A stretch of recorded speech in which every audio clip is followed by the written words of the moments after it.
Yo man, kama kawa tumekutana tena kwenye chimbo la story code, na leo tuna kodi za 255 yani +255 bongo. So kama bado bana hauja subscribe channel yetu, tumia sekunde kadhaa hapo, bonyeza neno subscribe, like, share na comment, tuendelee bana kusambaza upendo. Lakini pia ili uwe wa kwanza kuyapata madini yote ya story code pale ambapo tunapo update story kali za burudani zote unazipata hapa, alafu tunaendelea kuenjoy kinamna moja ama nyingine. So bana, leo kwenye story code tuna muendelezo wa ile story ambayo inamhusu msanii Ibra Chinga ambaye anafanya kazi chini ya record label ya Konde Gang ama Konde Music Worldwide. Na of course kwamba leo ni tarehe 14 Mei 2025, BASATA muda so mrefu hapa wametoa wito kwa mara ya pili kwa kile kitu ambacho kinachoendelea kati ya Ibra pamoja na boss wake Harmonize. So kwenye huo wito design kama Harmonize kwa mara nyingine hajatokea ama kwa mara ya pili hajapata nafasi ya kuitikia wito. Tuelewe kwamba shida ni nini. So by the way kwamba Ibra alipata nafasi ya kuhudhuria na kwenda kusikiliza kitu gani ambacho kinachoendelea kwa kile kitu ambacho alichoitiwa. Ili swala bana linahitaji umakini wa hali ya juu sana, kwa sababu mpaka sasa hivi kuna kitu ambacho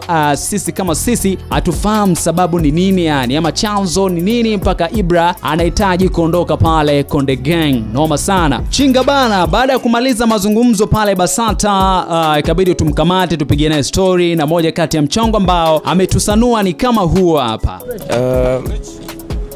Tumefanya mazungumzo, lakini kikubwa tu ni tuachie baraza la salama mpaka watakapokuwa na uamuzi sahihi kuhusu hili, na mimi namshukuru Mwenyezi Mungu kwa sababu tulipofikia ni pazuri zaidi. Okay. Labda kitu gani ambacho pia umezungumzia? Japo tu kwa ufupi hata ukituambia kidogo. Na tulichozungumzia ni migogoro iliyopo, kwa mpaka kishakuwa sawa tutaliongea zaidi. Okay. Yeah. Okay, sawa. Bana tutakutana tena next time kwenye story code, lakini pia make sure una subscribe, una like, una share, una comment. Tuendelee kusambaza upendo kwenye harakati kama hizi hapa. Story kali za burudani zote unazipata hapa. My name inaitwa LOD Icon. Next time Zazi.